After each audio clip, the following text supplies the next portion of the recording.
बिस्मिल्लाहिर्रहमानिर्रहीम। मेरे सुनने वाले और देखने वाले ने अस्सलाम वालेकुम।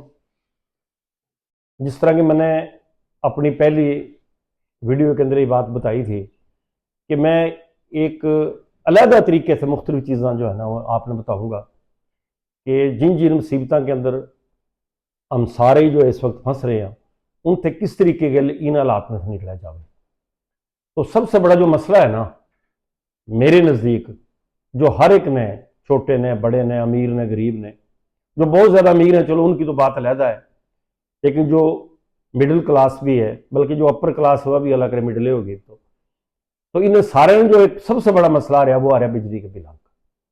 कि बिजली का जो बिल है ना वह तो इस तरह आ जाए ना जिस तरह को डाकू की पर्ची आ गई हो कि भाई इतने लाख रुपया, इतने हज़ार रुपया फलानी तरीके से जमा करा दे। बल्कि इस तरह होगा कि बिल की तरीक लवा लग दिया हुआ है ना तो बस वह इस तरह हुआ जिस तरह अल्लाह माफ करे फांसी लगने वाले की तरीक लवा लग दिया हुआ, इतने दिन रह गए मेरी जिंदगी के, इतने दिन रह गए, यो हाल होया हो। तो इब देखो एक प्रॉब्लम तो आ रहा है ना, इब जिस तरह हम कहा ना कि हम गंदे पानी में फर्ज करो गिर गए हैं, इब उससे बाहर निकलने वास्ते उस गंदे पानी में हाथ पैर मारने पड़ेंगे ना। तो जिस वक्त तक यो मुसीबत हम थे नहीं टलती उस वक्त तक हम किस तरीके के लिए इसने अपने मुताबिक जो है ना अपने आमदनी के मुताबिक कोशिश करा कि जितनी हमारी इस्तात है बिल ने उठे लेकर आवा। इसमें सबसे जो पहली बात है ना वह तो ये है कि इसका सारे घराले ने जो है ना वो एहसास होना चाहिए। क्योंकि हमारे पता क्या हुए कि हमारे सिर्फ सारे एसी में, पंखा में, कूलर में सो रहे हुए, एक बंदा जाग रहा हो, और वह बंदा कौन हो जिसने बिल देना हो। उसकी तो बेचारे की आंखें नहीं लगती, उसने किसी ठंडक महसूस हो है, वह तो बेचारा एक मुसीबत में हो। और इब तो उड़े तक बात पहुंच गई कि भाई कि बंदे ने इतनी मरण की फिक्र नहीं होती जितनी बिल की हो।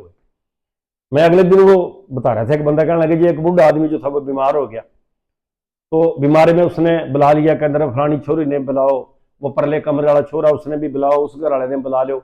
उसका घर चौखा बड़ा था, उसने सारे बुला के ना अपने लव इकट्ठे कर लिए। बोले अरे सारे आ गए, सारे बोले हाँ आ गए, सारे बोले अल्लाह ताला इस पर अपना रहम कर, बाबे के आखिरी सांस है। बाबा बोला सारे आ गए, कहना हाँ सारे आ गए। कहना फिर ये जो लवे वाला कमरा इस पर पंखा क्यों चल रहा है। यानी बात ही बुरे तक पहुंच गई है भी बाबे ने मरण का फिक्र नहीं है, बाबे ने फिक्र यो है कि जो पंखा फालतू चलता रहा ना और जे 200 से ऊपर एक यूनिट भी हो गया ना बस फिर आ गए मुसीबत में। तो इस वास्ते अब इसकी कुछ तजवीज़ हैं।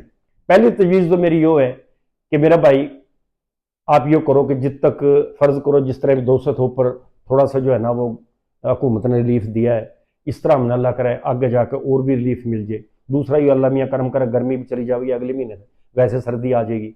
तीसरा प्लेटें बड़ी सस्ती होने लग रही है, ये जो बंदा प्लेट ले सके ना उसने चाहिए कि एक प्लेट लेकर ऊपर ला ले, उसके लिए एक पंखा आराम के चल जाए। 2 प्लेट ले तो सारा दिन 2 पंखे चलते रहेंगे। ये छोटी सी बैटरी भी ले ले तो वह रात में भी उसका काफी जो है ना डीसी जो है ना वो पंखा चलता रहेगा। तो दूसरा ये है कि सारे अलहदा अलहदा कमरे जिस टाइम नहीं सोते अलहदा अलहदा कमरे में बैठने की बजाय भाई एक कमरे में बैठ जा करो। एक कमरे के अंदर एक के पंखा चलेगा ना उससे फायदा ये होगा एक तो आपस में एक दूसरे के लिए बात करने का मौका हो जाएगा। ये तो जिद का फोन आया है उस वक्त का एक दूसरे के लिए मिलने का मौका नहीं मिलता, जो आवे वाई फोन में बढ़ जाए, जो आवे वाई फोन में बढ़ जाए, सारे अपने अलग अलग, ये भी एक बिल आने की वजह हो रही है। दूसरे जो हमारी नई नस्ल है ना जितने हमारे छोटे हैं उन्हें ये समझाओ कि भाई इब जो है ना पहले वाली बात और थी, इब बात और है कि कमान वाला भाई एक है, खाने वाले 10-12 हैं। इस वास्ते ये मेहरबानी करो थोड़ा सा जो है ना अपने आप के अंदर बचत करने की कोशिश करो, क्योंकि अगर बचत करोगे ना तो इंशाल्लाह। और एक बात मैं भूल गया कि अगली बात यह है कि भाई जो 2 भाई 3 भाई इकट्ठे रहने लग रहे हैं ना और उनका एक के मीटर है तो वह कोशिश करो कि मीटर एक और लगा लो, और मीटर खुल भी रहे हैं, मीटर लगे भी हैं, 1 मीटर और लगा लो। क्योंकि फिर अगर 1 मीटर के अंदर 300 है तो 2 मीटर के अंदर 150-150 होगा। इस तरह 200 से नीचे रहेंगे और थारा बिल भी जो है ना वो अपनी गुंजाइश के मुताबिक रहेगा। तो ये भाई थोड़ी सी मेरी तजावीज़ थी कि अगर इन पर अमल करोगे ना तो इंशाअल्लाह ताला सुखाई में रहोगे। अस्सलाम वालेकुम भाई।